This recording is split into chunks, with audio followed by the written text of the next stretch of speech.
Est-ce que, chez les bishops, est-ce que vous pouvez vous tenir debout pour qu'on acclame le Seigneur pour vos vies avec à sa tête l'évangéliste Gaumont, les responsables, vraiment que Dieu bénisse. Acclamons le Seigneur pour eux. Amen. Amen. Alors, je veux aussi, merci cher pasteur, merci infiniment. Je veux aussi bénir Dieu pour la vie des responsables des écoles, des différents éducateurs et des responsables qui permettent que les élèves viennent ici. Amen. Vous savez, l'air dans laquelle ou dans lequel nous sommes est très délicat. Amen. Parce que de plus en plus, il y a la floraison des choses qui ne sont pas bonnes. Amen. Mais mon père spirituel, le prophète Adam Antio, dit qu'il n'existe pas de faux billets de 3000. Parce qu'il n'existe pas, de faux billets de 3000 parce qu'il n'existe pas de vrais billets de 3000. Amen. Donc, quelquefois, la prolifération du faux est l'indicateur que le vrai existe. Parce qu'on ne trafique pas quelque chose qui n'existe pas. Amen. Donc si vous voyez que de plus en plus, il y a des faux pasteurs, des faux docteurs, des faux évangélistes, des faux tout ce que vous connaissez, c'est en réalité parce qu'il y a des vrais aussi. Amen. Et donc il faut avoir un minimum de confiance pour envoyer ses enfants, ses élèves dans une église pour qu'un pasteur prie. Alléluia. Parce que qu'est-ce qui dit que je ne suis pas un faux? Donc quand quelqu'un fait ça, je veux apprécier vraiment la confiance qu'il nous fait et je veux aussi honorer le risque qu'il a pris. Aidez-moi s'il vous plaît à honorer les responsables qui sont là. Merci, que Dieu vous bénisse. Amen. Alléluia. Amen. Alors moi je suis un jeune garçon parce que je suis très jeune. Alléluia. Est-ce que je ressemble à quelqu'un qui est vieux? Je suis très jeune. Je suis très jeune. Amen. Mais il y a une chose que je n'ai jamais aimée depuis que je suis un enfant. Je n'ai jamais aimé l'échec. Je ne me suis jamais accoutumé à l'échec. L'échec est une chose à laquelle je ne vais jamais m'habituer. Amen. Je déteste profondément échouer. Je déteste tellement échouer que quand j'étais plus jeune, quand je perdais à certains jeux, je pleurais. Quand je perdais à certains jeux, je ne mangeais pas. Quand je perdais certaines fois, j'étais triste à mort. Amen. Parce que je n'aime pas échouer. I don't like failure. Je n'aime pas l'échec. Je n'aime pas échouer. Et je pense que si tu es ici ce matin, c'est parce que toi aussi tu n'aimes pas échouer. Touche un voisin, dis-lui, moi aussi je n'aime pas échouer. Dis-lui, je suis comme le pasteur, je n'aime pas l'échec. C'est pourquoi je prophétise sur ta vie ce matin. J'annonce sur ta vie ce matin. Parce que tu n'aimes pas l'échec, l'échec va te laisser au nom de Jésus. Je dis, parce que tu n'aimes pas l'échec, l'échec va te laisser au nom de Jésus. L'échec te laisse au nom de Jésus. Assieds-toi dans la présence de Dieu. Allons ensemble dans le livre de 1 Samuel. Maman Samuel est là, elle est dehors. 1 Samuel chapitre 18. Alors 1 et 2 Samuel, ce sont des livres que j'ai beaucoup lus ce mois de... On est en quel mois? Mois de mai. Amen. Je suis en train de finir le mois avec le livre, les lettres de 1 Corinthiens et 2 Corinthiens. 1 Samuel chapitre 18, on va commencer la lecture là. Oui, je sais que je réussirai. C'est qui dit ça? Je sais que je résisterai, quel que soit ce qui arrivera.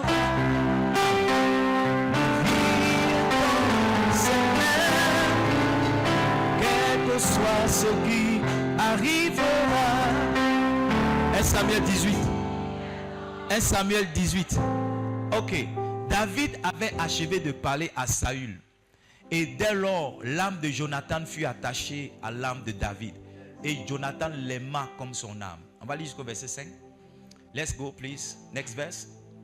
La Bible dit au verset 2. Ce même jour, Saül retint David et ne le laissa pas retourner dans la maison de son père. Next verse. Jonathan fit alliance avec David parce qu'il aimait comme son âme. Go ahead. Il ôta le manteau qu'il portait pour le donner à David. Et lui donna ses vêtements, même son épée, son arc et sa ceinture. Tiens-toi debout, on va lire le verset 5 qui vient. Verset 5. Verset 5, go ahead. Lis avec moi, 1, 2, 3, go. David allait et réussissait partout où l'envoyait Saül. On va répondre. Tu vas enlever David, tu vas mettre ton nom là. Est-ce que tu as vu comment ça marche? Tu vas enlever David. Moi, mon prénom c'est Edmond. Alléluia. Tu vas enlever David. Aujourd'hui, c'est toi qui es David. Alléluia. 1, 2, 3, go, on y va. Edmond allait et réussissait partout où l'envoyait son père. Amen. Il y a des gens qui n'ont pas bien compris. On va répondre une dernière fois pour eux. 1, 2, 3, go. Edmond allait et réussissait partout où l'envoyait son père. Tiens-toi debout encore, verset 14. Verset 14. Tu vas remplacer David par ton nom. Tu vas enlever il et puis tu vas mettre ton nom aussi. 1, 2, 3, go, on y va. Edmond réussissait dans toutes ses entreprises et l'Éternel était avec lui. Amen. Alors, ceux qui n'acclament pas n'ont pas compris, donc on va reprendre ça pour eux. 1, 2, 3, go, on y va. Edmond réussissait dans toutes ses entreprises et l'Éternel était avec lui. Lève la main droite, je déclare. Lève la main droite, je déclare. Cette année 2025, laisse-moi déclarer pour toi. Tais-toi, je passe sur ta vie. Cette année 2025. Non, écoute-moi, ne réponds pas. Vous m'entendez bien derrière, on dirait. Cette année 2025, tu réussiras dans toutes tes entreprises. À commencer par l'examen de cette année. J'ai dit tu réussiras dans toutes tes entreprises. Si j'ai parlé pour toi, donne-moi une amène qui sonne comme un tonnerre.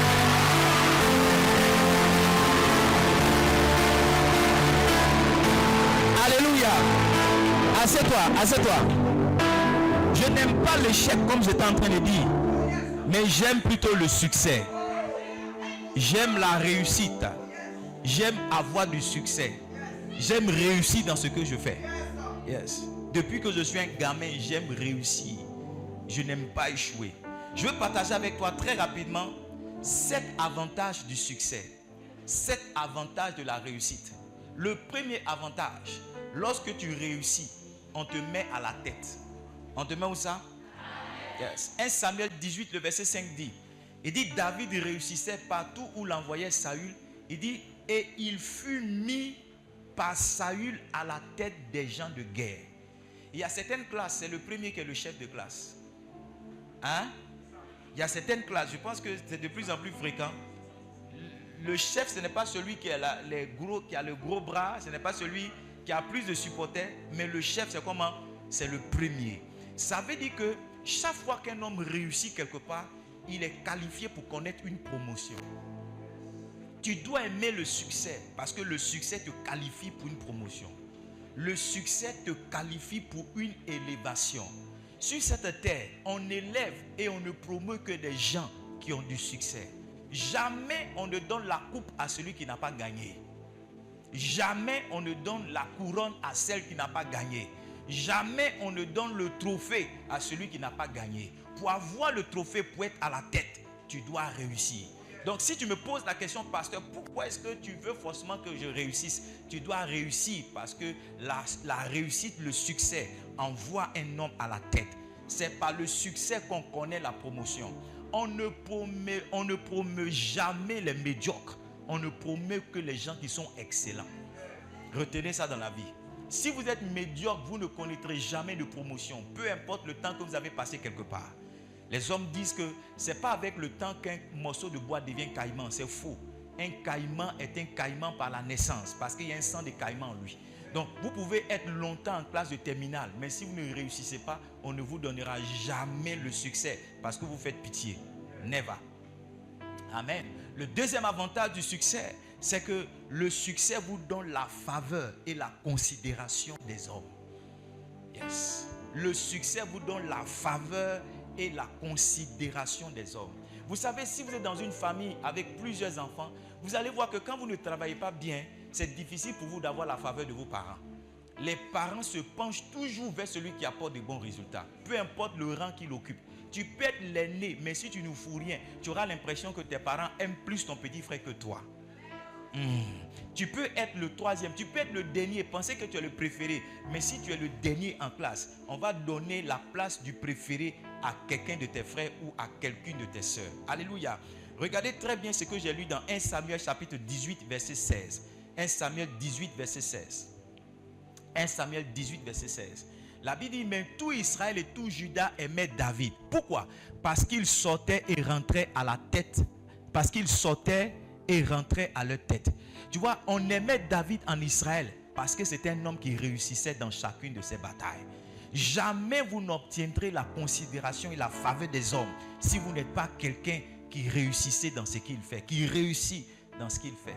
Vous devez aimer le succès parce que le succès attire pour l'homme la considération et la faveur. 2 Rois chapitre 5, la Bible nous parle ici de l'histoire de Naaman. 2 Rois chapitre 5, donne-moi le verset 1. 2 Rois chapitre 5, verset 1. La Bible parle de Naaman, 2 Rois, 2 Kings. La Bible dit Naaman, chef de l'armée du roi de Syrie, jouissait de la faveur de son maître et d'une grande considération. Pourquoi? La Bible dit car c'était par lui que l'Éternel avait délivré les Syriens. Ça veut dire que Naaman était celui qui apportait la victoire en Syrie. Et à cause de cela, il bénéficiait de la faveur du roi et de la considération. On ne considère sur cette terre, chers enfants, que ceux qui réussissent. On ne considère dans le monde des hommes que ceux qui ont du succès. On ne considère sur cette terre que des hommes qui réussissent. On ne considère dans le monde des hommes que ceux qui ont du succès. Si je vous demande de me citer les équipes de football qui ont participé à la dernière CAN en Côte d'Ivoire, vous savez, les premières équipes qui vont venir à l'esprit, c'est les équipes qui ont fait la finale. Les équipes qui ont fait les phases de poule là, ça sera difficile pour vous de vous rappeler. Parce que l'homme ne fait pas attention à celui qui échoue. L'homme ne retient que celui qui réussit.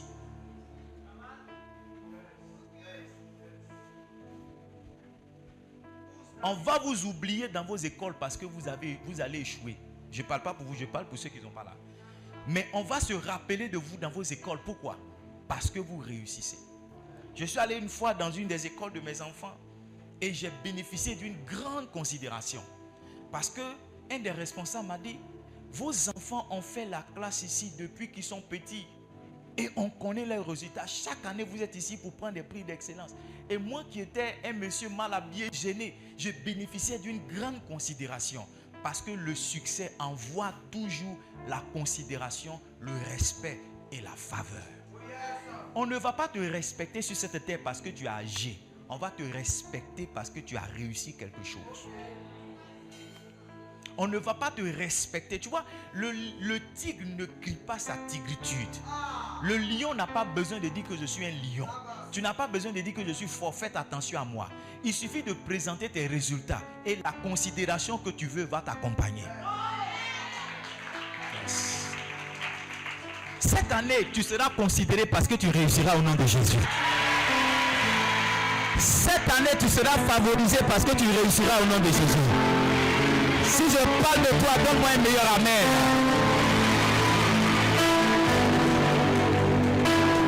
Maintenant, suis-moi. Le succès vous fait changer en troisième position de niveau, de dimension ou de classe. Est-ce que tu sais que quand tu n'as pas réussi une classe, tu la reprends? Quand tu n'as pas réussi une classe, tu fais quoi? Tu la reprends. Donc pour passer en classe supérieure, tu dois avoir du succès. Pour passer de la troisième à la seconde, tu dois avoir du succès. Pour passer de la terminale à l'université, tu dois avoir du succès. Donc tu dois rechercher le succès parce que le succès te fait changer de classe. Le succès te fait changer de niveau. Le succès te fait changer de dimension. Écoutez-moi, les épreuves, ce n'est pas seulement à l'école, il y a aussi des épreuves dans la vie. Dieu est tel que chaque année nous sommes à une classe. Et quand l'année est en train de finir ou bien à un temps précis, Dieu nous soumet une épreuve. Et notre vie passe à un autre niveau. Notre vie passe à une autre classe. Notre vie passe à une autre dimension. Parce que nous avons réussi l'épreuve. En début d'année, pas en début d'année, je crois en début de ce mois, non, le mois dernier, Dieu m'a soumis une épreuve, un test. Je suis allé quelque part et je n'ai pas été bien traité. Mais en revenant, j'ai compris que c'était une épreuve à laquelle Dieu me soumettait. Et en parlant avec un de mes amis pasteurs, je lui ai dit, Dieu m'a soumis un test et j'ai réussi. Et je lui ai dit, regarde ce qui va arriver à ma vie dans cette saison. Dieu va ouvrir certaines portes pour moi. Et ce que je n'ai pas eu chez tel frère, Dieu va me donner le double, Dieu va me donner le triple, Dieu va me donner le quadruple. Écoutez-moi bien, au bout de 30 jours, c'est exactement ce qui est arrivé. Parce que j'ai réussi le test, parce que j'ai réussi l'épreuve, je suis passé à une autre classe, je suis passé à une autre dimension. Tu dois aimer le succès, parce que le succès introduit un homme toujours à un autre niveau, à une autre classe. Cette année, tu ne reprendras pas de classe au nom de Jésus. Tiens-toi debout, fais un pas en avant. Dis, je passe à un autre niveau. Dis, je passe à une autre classe. Dis, je passe à une autre dimension. Dis, là où j'étais en début d'année, je ne serai pas là-bas en fin d'année. Je le déclare au nom de Jésus. À cette une minute.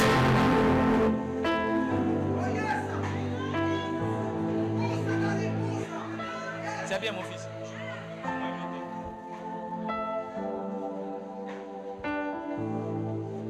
Quatrième chose pour laquelle tu dois aimer le succès. Le succès occasionne des célébrations. Je vois que cette année, on va verser de la poudre. C'est comme ça on dit, hein? On versera de la poudre sur toi.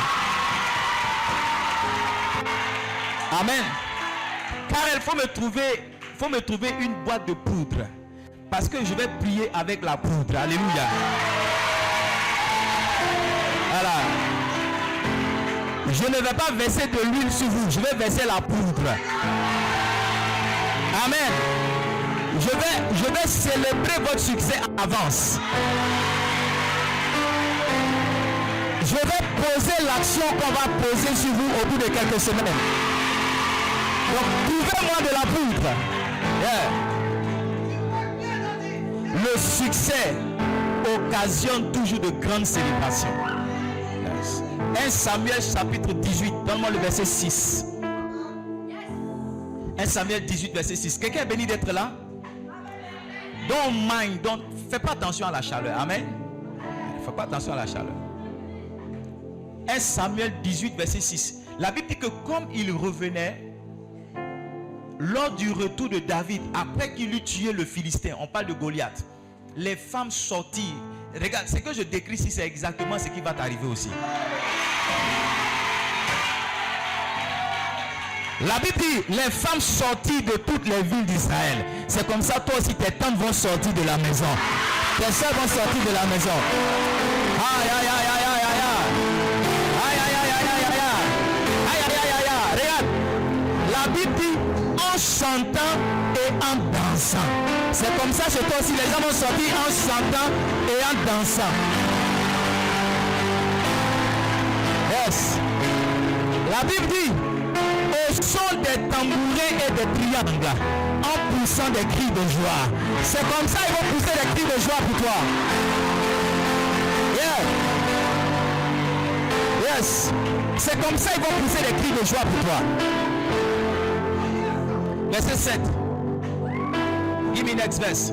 La Bible dit, les femmes chantaient et se répondaient les unes aux autres en disant, mets ton nom et puis dis, j'ai obtenu mon examen. Mets ton nom. Alléluia. Donne-moi ton nom, ma fille. Donne-moi ton nom. Hein? Quoi, Dieu, quoi? Léocadie. Voici ce qui va se passer pour Léocadie. Ils vont dire,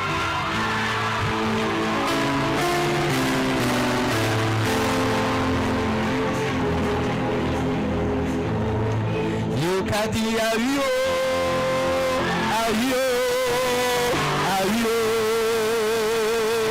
Léocadie a eu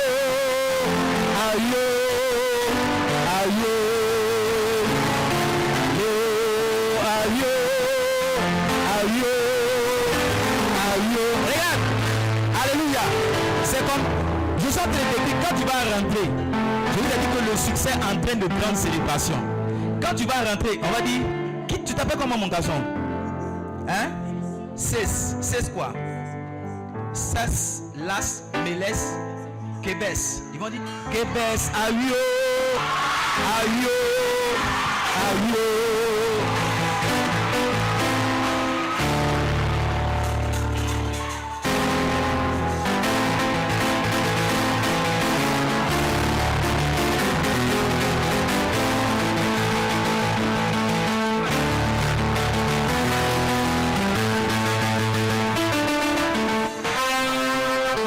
Alléluia.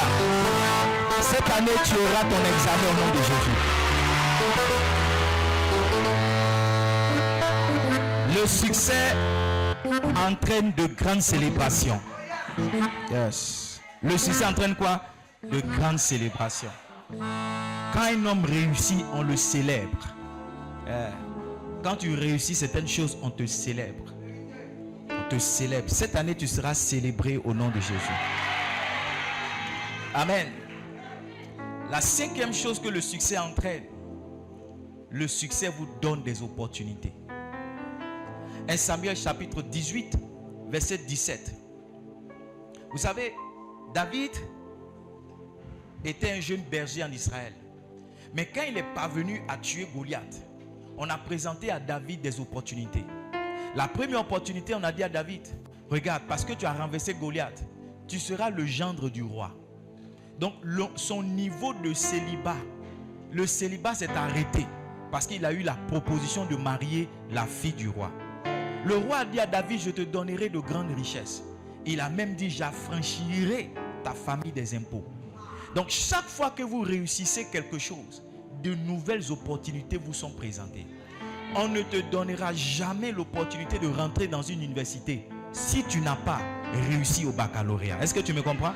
On ne te présentera pas l'opportunité d'aller en seconde C, en seconde A, en seconde F, en seconde R, en seconde G, seconde B, seconde H. On ne te présentera pas l'opportunité d'aller dans une telle seconde si tu n'as pas réussi au brevet de premier cycle. Est-ce que vous me comprenez? Donc chaque fois que vous réussissez quelque chose, naturellement vous attirez certaines opportunités à vous. Il y a des opportunités qu'un homme ne voit pas dans sa vie parce qu'il y a des choses qu'il ne réussit pas. Et il y a des opportunités qu'un homme ne voit pas, un pasteur ne voit pas dans son ministère parce qu'il y a des choses qu'il ne réussit pas. Cette année, il y a quelques jours de cela, j'ai reçu l'opportunité de prêcher dans une conférence de pasteurs à Yamoussoukro. Une conférence de pasteurs qui a réuni plus d'une centaine de pasteurs. Vous savez pourquoi cette opportunité est venue? Parce qu'en début d'année, en janvier, nous-mêmes, on a organisé une conférence où on a challengé les pasteurs. On a invité des pasteurs et pendant 2 jours, on a formé des pasteurs sur le ministère. Parce qu'on a réussi une telle conférence, nous-mêmes, on nous a proposé maintenant l'opportunité de venir être orateur principal dans une conférence. Donc, quand un homme réussit, quand un homme a du succès dans certains domaines, il attire des opportunités, quelquefois qui existent dans le domaine ou qui existent dans d'autres domaines. Yes. Qui existe dans d'autres domaines. Alléluia. Yes. Cette année tu réussiras. C'est Mariam, non? Aïcha, tiens-toi debout. Cette année tu vas réussir au nom de Jésus. Tu fais quelle classe? Terminale. Quelle terminale? Terminale D. Yes. Cette année tu réussiras au nom de Jésus. Aïcha, aïe, aïe, aïe. Et puis dis ton nom tout ça. Aïe, aïe, Aïcha, aïe, aïe, aïe,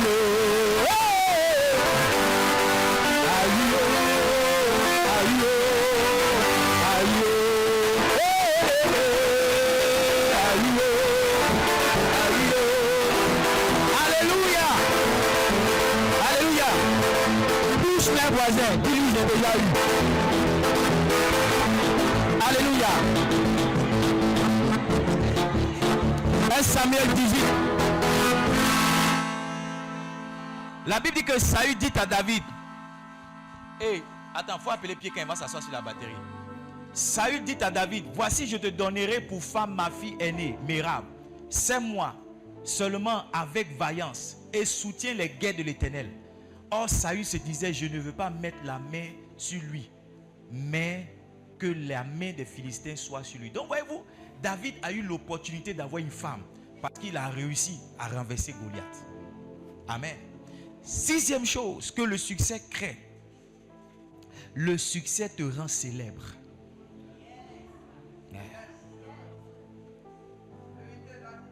1 Samuel 18 verset 30. Le succès fait quoi? Te rend célèbre. Un homme à succès finit dans la célébrité. En fait, tu deviens célèbre parce qu'on t'a beaucoup célébré. J'ai dit quoi? Tu deviens célèbre pourquoi? Parce qu'on t'a beaucoup célébré. Quand on te célèbre beaucoup, maintenant tu deviens célèbre. Tu seras célèbre au nom de Jésus. Écoute-moi, tu n'es pas quelqu'un dont on va oublier le nom. Tu n'es pas quelqu'un dont on va oublier l'existence. Non. Tu seras célèbre au nom de Jésus-Christ de Nazareth. La Bible dit, les princes des Philistins faisaient des excursions. Et chaque fois qu'ils sortaient, David avait plus de succès que tous les serviteurs de Saül. Et son nom devint très célèbre. Dis avec moi, son nom devint très célèbre. Maintenant dis, mon nom deviendra très célèbre. Dis, mon nom deviendra très célèbre. Tous ses voisins, dis-lui, Kébès, mon nom deviendra très célèbre. Touche une autre voisine et dis-lui, mon nom deviendra très célèbre.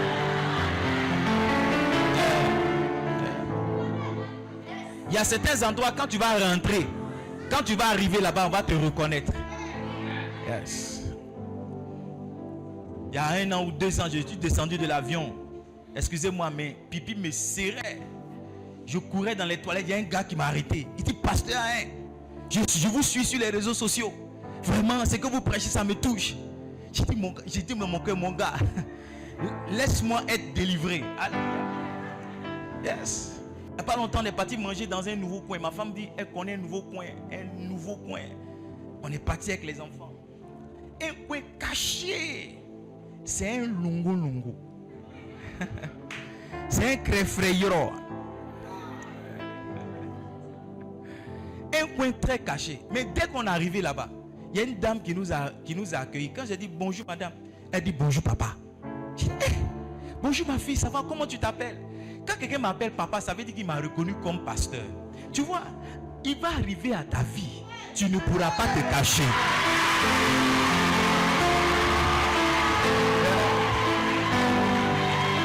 Tu ne pourras pas te cacher. Il y a 2 semaines, j'étais allé justement dans cette conférence de pasteurs prêcher. Et puis le premier orateur, quand il a pris la parole, il dit, le pasteur Ain, je l'ai beaucoup vu, maintenant mes yeux le voient. Il dit, j'ai entendu parler de lui, mais maintenant mes yeux le voient. Jusqu'à Ayam Soukro. Yes, toi aussi ton nom va aller jusqu'aux extrémités de la terre. Alléluia. Donc on récapitule. La première chose que le succès fait, c'est quoi? Le succès vous place à la tête. Le succès vous donne la promotion. La deuxième chose, le succès vous donne la faveur, la considération des gens. Le succès vous fait changer de niveau, vous fait changer de classe. Le succès occasionne des célébrations. Le succès vous donne des opportunités. Le succès vous rend célèbre. J'ai gardé la dernière pour la fin parce que ce n'est pas une chose agréable. Le succès, je vais vous dire la vérité, le succès crée des jaloux.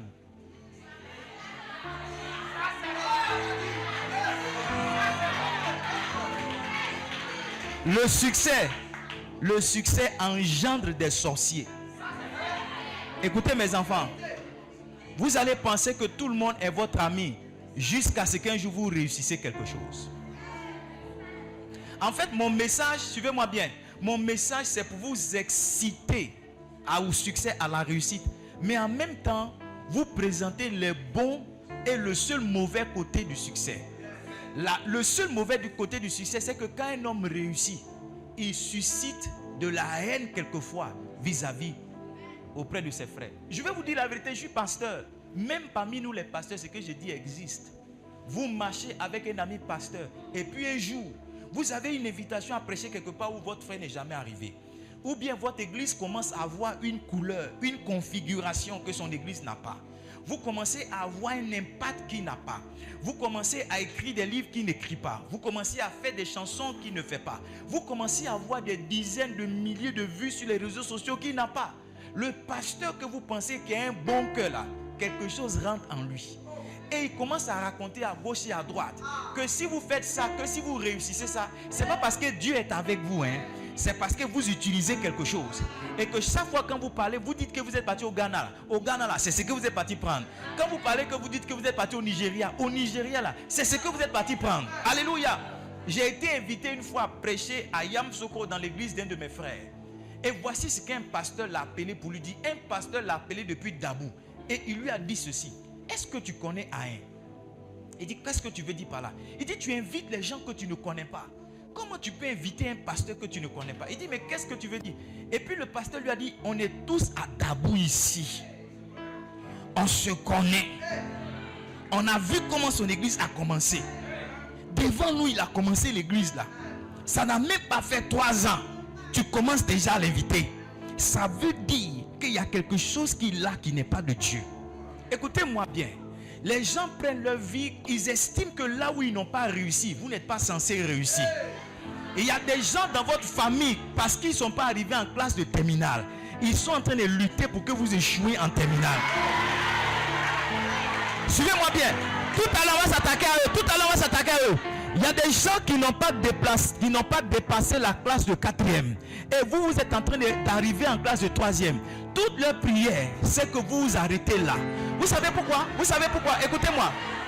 Écoutez-moi, je vais vous dire quelque chose. J'ai envie de descendre pour vous parler. Je vais vous dire quelque chose. Suivez-moi. Suivez-moi. Est-ce que je peux avoir votre attention? Vous savez pourquoi les gens sont contre votre succès quelquefois? Parce que votre succès vient montrer leur incapacité. 1 Samuel chapitre 18. Give me please verse 8 and verse 9. Let's start by this. Samuel fut très irrité et cela lui déplut. Saül, fut très irrité et cela lui déplut. Il dit, on donne 10 000 à David et c'est à moi qu'on donne les 1000. Il ne manque plus que la royauté. Verset 9. Et Saül regarda David d'un mauvais œil à partir de ce jour et dans la suite. Parce que, vous savez, quand David a renversé Goliath, il a eu du succès, c'est vrai. Mais il est venu montrer que Saül était un incapable. En Israël, quand il y a un défi là, c'est le roi qui va livrer le combat. Mais voyez-vous, Saül était là. Et c'est un enfant de 17 ans, un adolescent qui est sorti du public, qui est sorti de la population. Il n'était même pas un soldat, il n'était même pas dans l'armée. C'est un adolescent qui est venu renverser la crainte que Saül et tout Israël avaient. Donc à partir du succès de David, il a montré l'incapacité de ses frères. Il a montré l'incapacité de Saül. Il a montré l'échec. Donc quelquefois votre succès là, ça vient apporter la lumière sur l'échec des autres. Ça vient apporter la lumière sur l'incompétence des autres. Ça vient apporter la lumière sur la paresse des autres. C'est pourquoi quand vous êtes en train de réussir, ils ne sont pas contents. C'est pourquoi quand vous êtes en train de prospérer, cela ne leur réjouit pas le cœur. C'est pourquoi ils font tout pour que vous soyez en bas. Mais ce matin, je parle par le nom de Jésus-Christ de Nazareth. Et je déclare que toute personne qui a dit que de son vivant tu ne réussiras pas mourra cette année.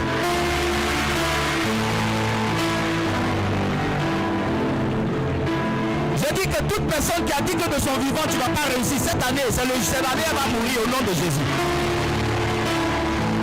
Je déclare que tout obstacle qui était placé sur ton chemin, dans l'esprit et dans le physique, et qui t'empêchait d'aller de l'avant, ce matin est ôté au nom de Jésus-Christ de Nazareth. Je dis cela est ôté au nom de Jésus.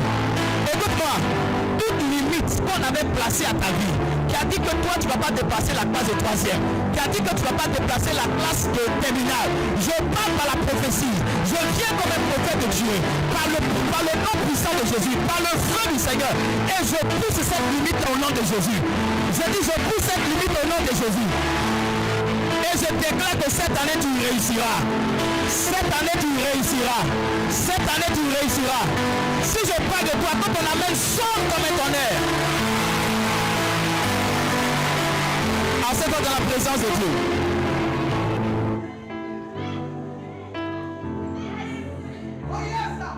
Regarde verset 18. Verset 18. 1 Samuel 18.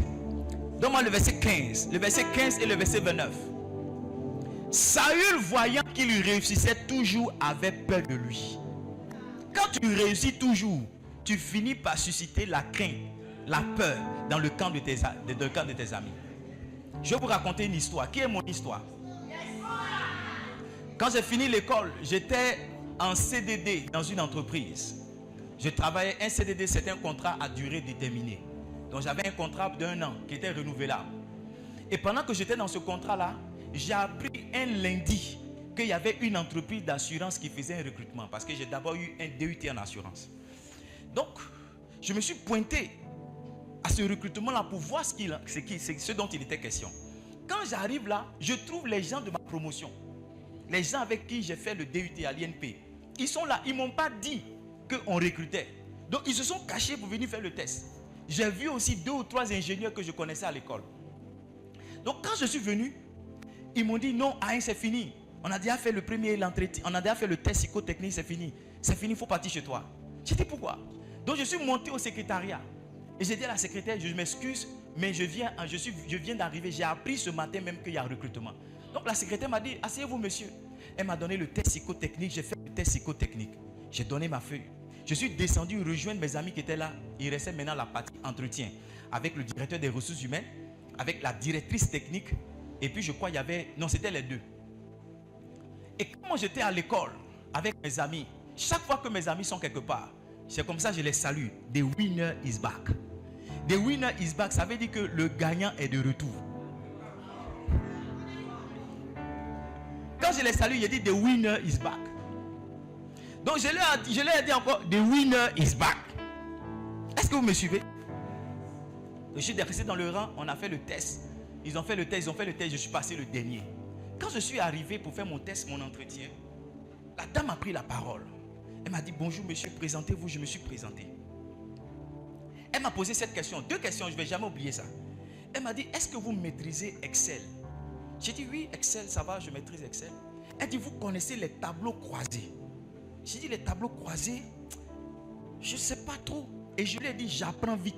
Donc, en un rien de temps, je peux maîtriser ça. Et puis, elle m'a dit, mais est-ce que vous connaissez Orion? Orion, c'est un logiciel avec lequel on travaille en assurance. J'ai dit, oui, justement, quand je travaille dans telle société d'assurance, c'est sur ce logiciel-là qu'on travaille. Elle a dit, ok. Maintenant, le DRH, le directeur des ressources humaines, il a pris la parole, il m'a posé la question. Il m'a dit, monsieur, si on vous engage comme l'assistant de la directrice, dans 5 ans, qu'est-ce que vous serez dans l'entreprise? J'ai dit, comment? Est-ce que vous pouvez reprendre la question? Il a repris la question. J'ai dit 5 ans. Il dit oui. Il dit 5 ans. J'ai dit 5 ans. Il dit oui. Il dit 5 ans. Il dit oui. J'ai dit, mais si je suis l'assistant de la directrice technique, dans 5 ans, je serai le directeur.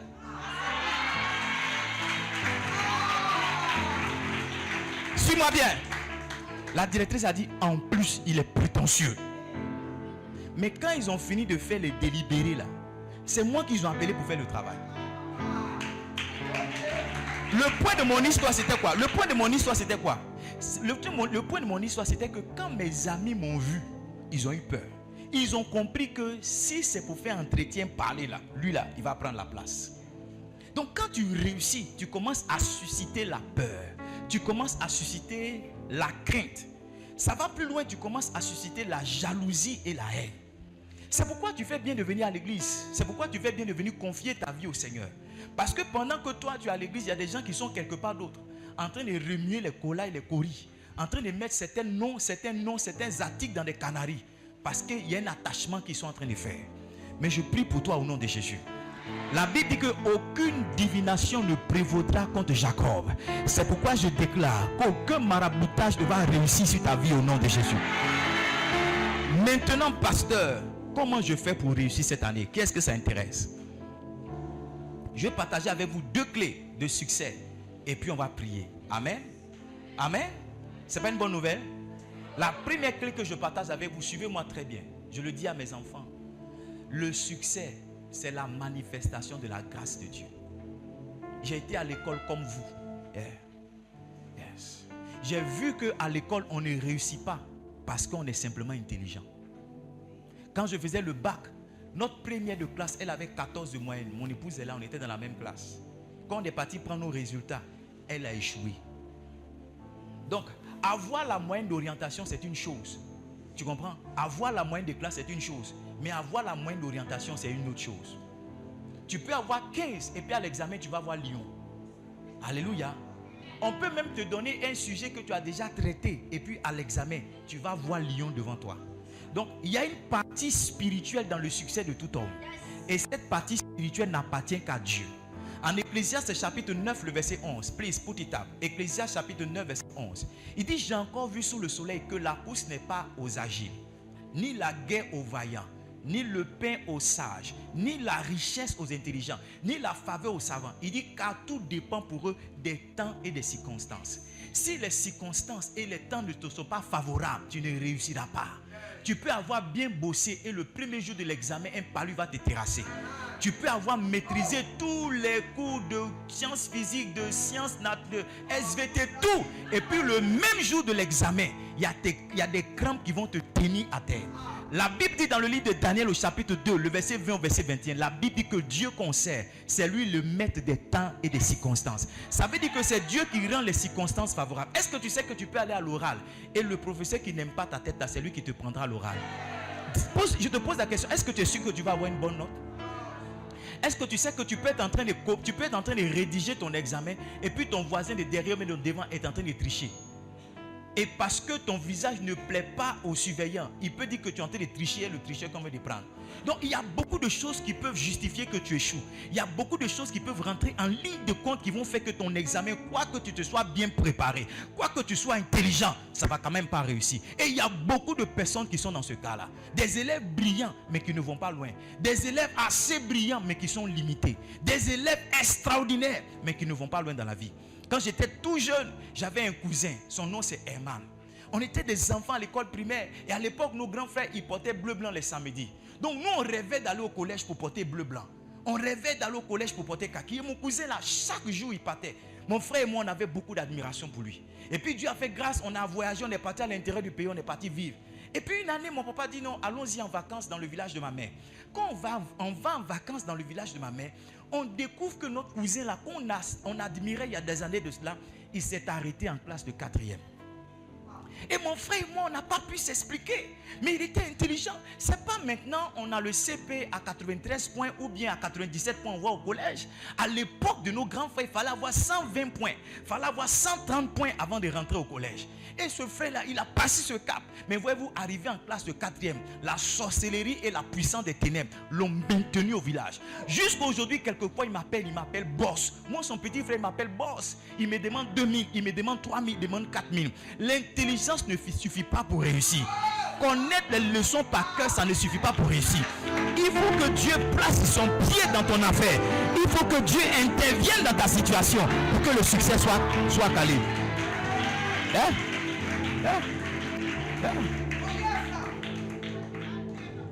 1 Samuel 18. On est toujours dans le livre de Samuel. 1 Samuel 18, donne-moi le verset 27, le verset 28. Verset 27, verset 28. La Bible dit, avant le thème fixé, David se leva, partit avec ses gens et tua 200 hommes parmi les Philistins. Il apporta leurs prépuces et en livra au roi le nombre complet, afin de devenir le gendre du roi. Next verse, please. Verset 28.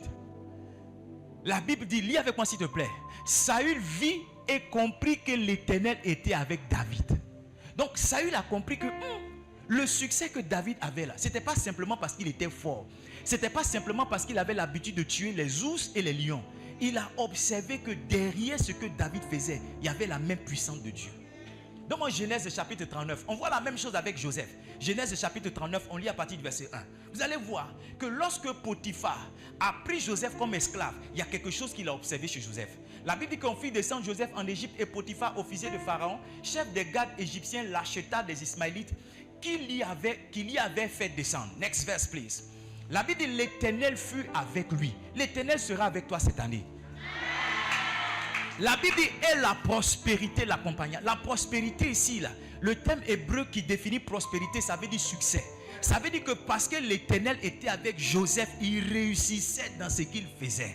Tu vois, le succès n'est pas venu simplement parce qu'il était intelligent, parce qu'il savait interpréter. Le succès est venu parce que Dieu était avec lui. Donne-moi le verset 3. On va aller jusqu'au verset 4 peut-être. Verset 4. La Bible dit que son maître vit. C'est étrange, c'est ce que Saül a vu sur David. Potiphar aussi vient de voir ça sur Joseph. La Bible dit que son maître vit que l'Éternel était avec lui. Et l'Éternel faisait réussir entre ses mains tout ce qu'il entreprenait. Il faut que Dieu soit avec toi pour que tu réussisses ce que tu entreprends.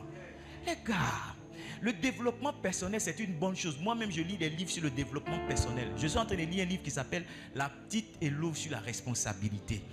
Mais se développer personnellement, ça ne suffit pas pour réussir dans la vie.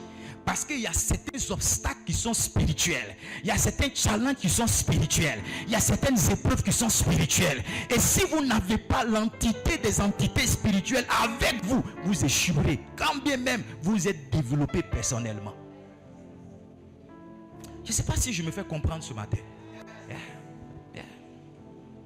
Donc je veux vous inviter à inviter Dieu dans votre vie. Parce que c'est parce que Dieu est avec un homme qu'il réussit. Laissez-moi vous donner cette dernière référence. Nous allons prier tout à l'heure. 2 Chroniques chapitre 26. Please give me the 5th verse. 2 Chroniques chapitre 26, le verset 5. 2 Chroniques 26, verset 5. Vous parlez anglais, j'espère. Do you speak English? Do you speak English? Ok. Dis à quelqu'un, yeah, I speak English. La Bible dit, suivez-moi bien, suivez-moi maintenant. La Bible dit qu'il s'appliqua, la Bible parle ici du roi Osias. Il s'appliqua à rechercher Dieu pendant la vie de Zacharie, qui avait l'intelligence des visions de Dieu. Et la Bible dit, suivez très bien, la Bible dit, dans le temps où il rechercha l'Éternel, dis avec moi cette dernière partie, Dieu le fit prospérer. Ça veut dire que Dieu l'a fait réussir. Parce que Osias a pris son temps pour chercher Dieu, Dieu l'a fait réussir. Écoutez-moi bien, la réussite ce n'est pas seulement les mathématiques, ce n'est pas seulement SVT. Dans la réussite de tout homme, il y a un aspect, il y a un facteur qui est le facteur de la grâce, qui est le facteur de Dieu. Si cela est ôté, son succès sera zéro. Parce que tout nombre qu'on multiplie par zéro, le résultat c'est zéro. Une fonction, ou bien une fonction, c'est ça, ou bien une équation dans laquelle il y a un facteur qui est nul. La réponse c'est quoi? C'est comment? C'est zéro. Vous avez fait les mathématiques, non? Yeah. Donc si on place une équation et puis c'est zéro, il y a un facteur, une équation dans laquelle il y a des multiplications. S'il y a zéro qui est un facteur, ça sera zéro. Dans tous les cas, quand on parle de facteur, on parle de multiplication. C'est pas ça? Quand on parle d'addition, on parle de thème. C'est ça, hein? Je n'ai pas oublié mes cours de mathématiques, hein, les gars. C'est vrai comme hier. Alléluia. Il y a beaucoup, vous êtes ici. Si on va faire le bac ensemble, bien réussi pour vous laisser. Alléluia. Amen. Vous dites pas amen, hein? Dis à voisin, tu es jaloux du pasteur ou bien? Somme 140, verset 9. On va prier tout à l'heure. Somme 140, verset 9.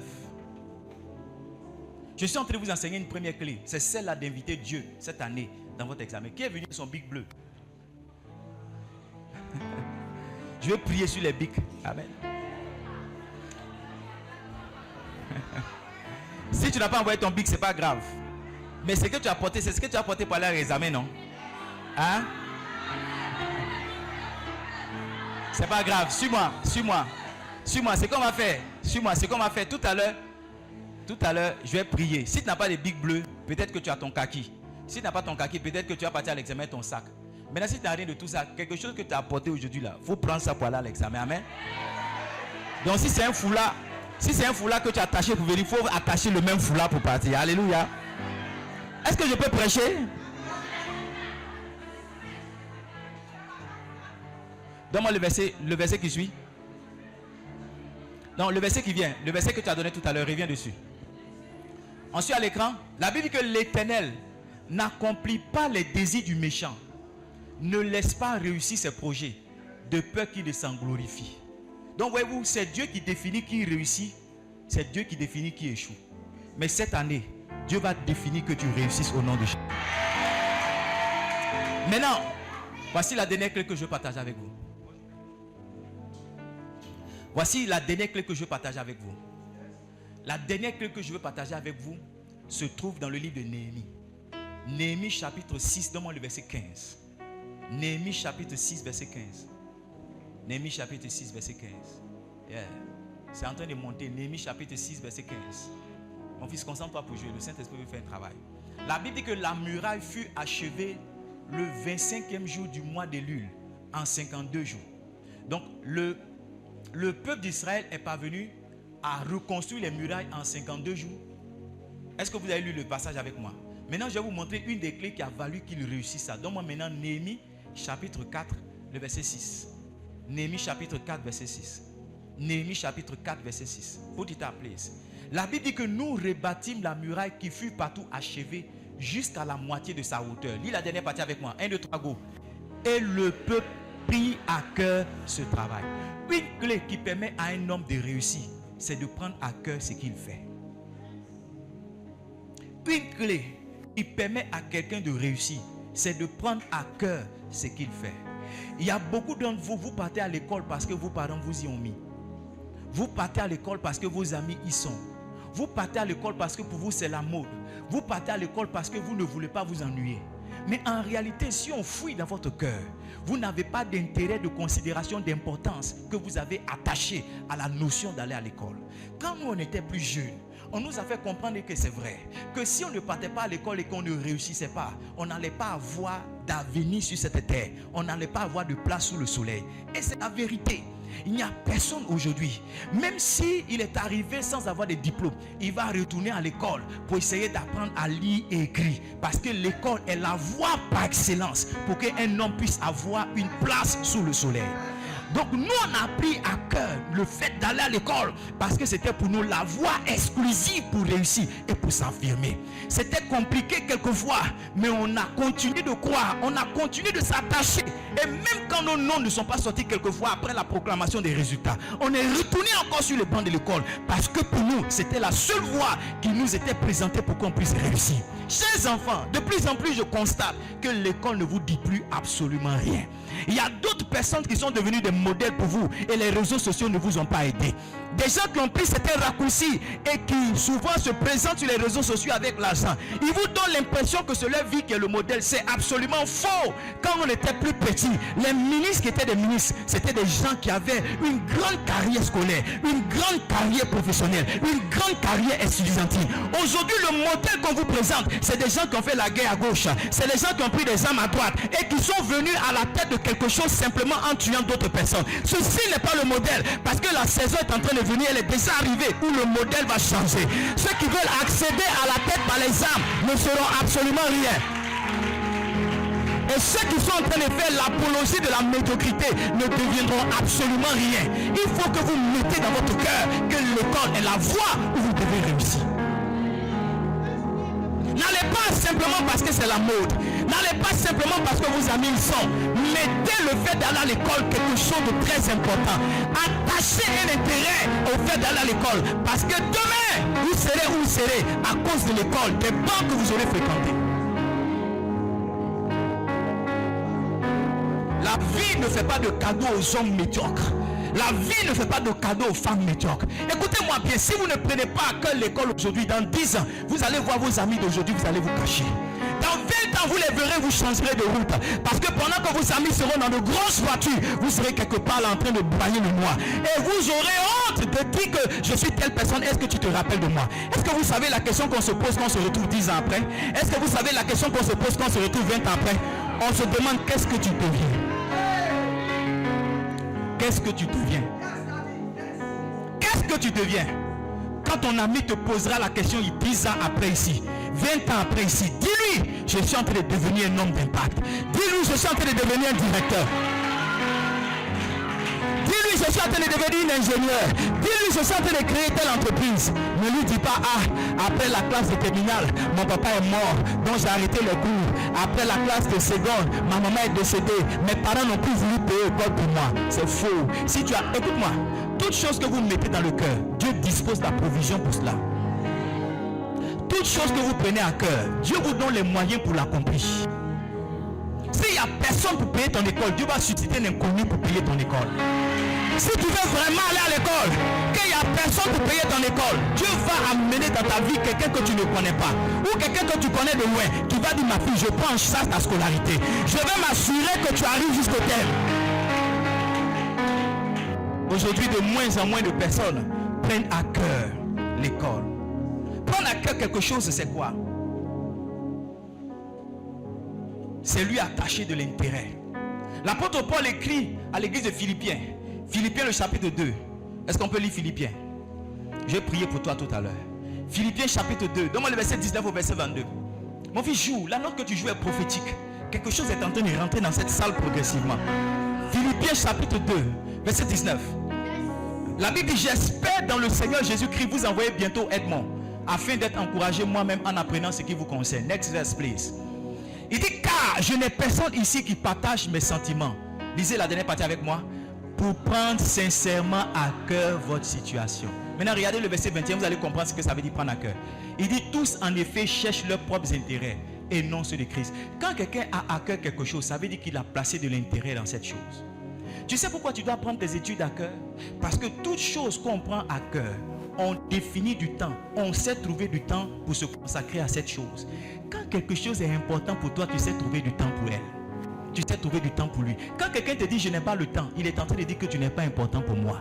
Parce que nous tous, on trouve du temps pour celui ou bien pour celle qu'on trouve être important ou bien importante à notre vie. Si l'école est importante pour toi, tu vas trouver du temps pour étudier. Si l'école, tu la prends vraiment à cœur, tu vas disposer du temps pour étudier. Tu ne vas pas dire, tu vas te réveiller dans la nuit pour étudier. Je me rappelle, quand j'étais encore plus jeune, mon grand frère, quand il faisait le bac, mon grand frère dormait à l'école.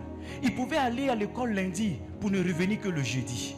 Il revenait dans sa blouse, parce que mon grand frère a fait le lycée technique de Boaké. Il revenait dans sa blouse bleue, avec beaucoup de craie sur lui.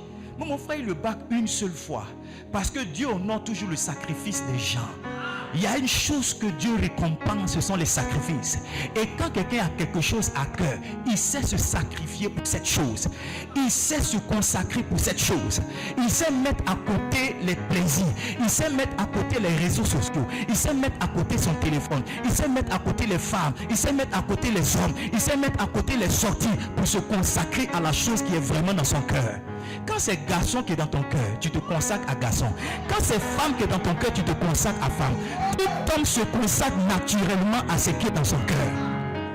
Si tu as placé les études dans ton cœur, si tu as placé le succès dans ton cœur, je te dis la vérité, tu seras consacré. Les gens de cette église sont là. Je connais mes théorèmes, je connais mes formules de troisième jusque là. Parce que je ne suis pas allé à l'école pour avoir de bonnes moyennes. Je suis allé à l'école pour être éduqué. Yes. Je connais comment on calcule l'hypoténuse d'un triangle. Je connais comment on calcule le cosinus d'un triangle. Je connais comment on calcule la tangente, comment on calcule le sinus. Je connais toutes ces choses. Je sais vous définir ce que c'est que la bisection. Je connais les identités remarquables. Je connais, j'ai eu le bac, ça fait maintenant près de 25 ans. Mais je connais ces choses-là encore. Vous savez pourquoi? Parce que je ne suis pas allé à l'école simplement pour avoir le bac, pour avoir le BPC. Je suis allé pour être formé. Je suis allé pour apprendre. J'ai pris la chose à cœur. Beaucoup d'entre vous, vous pensez que la vie, ça se limite à avoir le bac. Laissez-moi vous décevoir, mes enfants. La vie commence véritablement lorsqu'on a le bac. Les réelles difficultés de la vie d'un enfant, ça commence après le bac. Vous pensez que la vie s'arrête quand on a le BPC? Vous avez déjà goûté la seconde C? C'est comme si tu n'as jamais été à l'école. Parce que ça n'a rien à voir avec les identités remarquables. C'est comme si on t'a pris à la maternelle et puis on t'a jeté directement au CM2. Tu vois, ça veut dire que plus on avance dans la vie scolaire, plus les choses sont corsées. Et si un homme n'a pas commencé à prendre la chose à cœur, il va s'épuiser en cours de chemin. Jusqu'à aujourd'hui, je vais à l'école encore. Je suis pasteur, mais il y a des cours que je fais. Il y a 2 ans, j'ai fait cours pour être conseiller, pour être conférencier d'inspiration. Je suis allé m'asseoir pour apprendre certaines choses. Il y en a qui pensent par exemple que quand on est pasteur, on n'a rien dans la tête. Et que être pasteur, c'est un raccourci. Non. Dans notre saison, si tu es un pasteur, tu n'es pas lettré. Tu es un pasteur, tu n'es pas un cadre. Tu es un pasteur, tu ne connais pas la vie. Personne d'autre ne viendra s'asseoir devant toi pour que tu lui prêches la parole. Parce que, écoutez-moi bien, personne ne va s'asseoir devant toi s'il n'estime pas que tu n'as pas quelque chose à lui apprendre. Personne ne s'asseyera devant toi pour que tu prêches, pour que tu lui touches la tête, s'il n'a pas estimé que tu connais quelque chose qu'il n'a pas. Ça veut dire qu'un pasteur qui n'est pas studieux, il n'aura personne pour l'écouter. La clé pour réussir ce qu'on fait, c'est de prendre la chose à cœur. Vous savez, pour vous prêcher ce matin, je suis debout depuis 4h du matin. On a fini de prier à 5h30, mais depuis 5h30, je suis éveillé. Je suis en train de prier parce que je prends à cœur le travail que je fais. Quand un homme prend à cœur quelque chose qu'il fait, il sait trouver le temps pour cette chose. Il sait se consacrer à cette chose. Il sait se sacrifier pour cette chose. L'évêque Oyedepo dit, there is no star without a scar. And the scar of everyone is sacrifice. Ça veut dire, il n'y a pas de star, il n'y a pas de star, d'étoile sans cicatrice. Et il dit, la cicatrice de toute star, c'est le sacrifice. Qu'est-ce que tu as sacrifié dans ta jeunesse? C'est ce qui va justifier que demain, tu sois dans les hauteurs. Qu'est-ce que tu vas sacrifier aujourd'hui? C'est ce qui va justifier que demain des portes s'ouvrent à toi. Et si tu ne prends pas à cœur tes études, tu ne prends pas à cœur le baccalauréat, tu ne prends pas à cœur le BPC, tu ne réussiras pas. Vous êtes calme, hein? Vous êtes calme. Vous êtes calme. L'apôtre Paul a dit à Timothée, 1 Timothée 4, verset 15. 1 Timothée 4, verset 15. Il dit donne-toi tout entier à ces choses. 1 Timothée, please. 1 Timothy 4:15. Yes. Il dit occupe-toi de ces choses. Dis avec moi s'il te plaît. Donne-toi tout entier à elles, afin que tes progrès soient évidents pour tout. Les progrès d'un homme, un homme progresse dans les choses dans lesquelles il se donne tout entier. Si tu ne te donnes pas tout entier à tes études, tu n'auras pas de progrès. Si tu ne te donnes pas entièrement à ce que tu fais, tu ne connaîtras pas de succès. Parce que c'est une loi spirituelle. Tout ce dans quoi tu te donnes tout entier, tu as des progrès qui sont évidents. Daniel 10, verset 12. On finit avec ça. Et je vais commencer à prier pour toi. Daniel 10, verset 12. Daniel 10, verset 12. Please, put it up. Il me dit, Daniel, ne crains rien.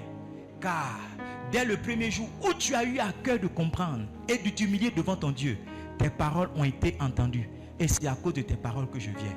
Dieu répond toujours, pas à ce qu'on dit dans la bouche, mais à ce qu'on place profondément dans notre cœur. C'est pourquoi il dit, si tu fais de l'éternel tes délices, il te donnera quoi? Il te donnera quoi? Il te donnera quoi? Est-ce qu'il te donnera ce que ta bouche dit? Non, non, non, non. Il te donnera ce que ton cœur désire. La réponse de Dieu vient toujours matcher le désir dans le cœur d'un homme. C'est pourquoi si tu n'as pas placé dans ton cœur le désir de réussir, le désir d'aller de l'avant dans les études, écoute-moi, quand Dieu viendra visiter ton cœur, il va trouver boutage là-bas, il va trouver femme là-bas, il va trouver prostitution là-bas, il va trouver drogue là-bas.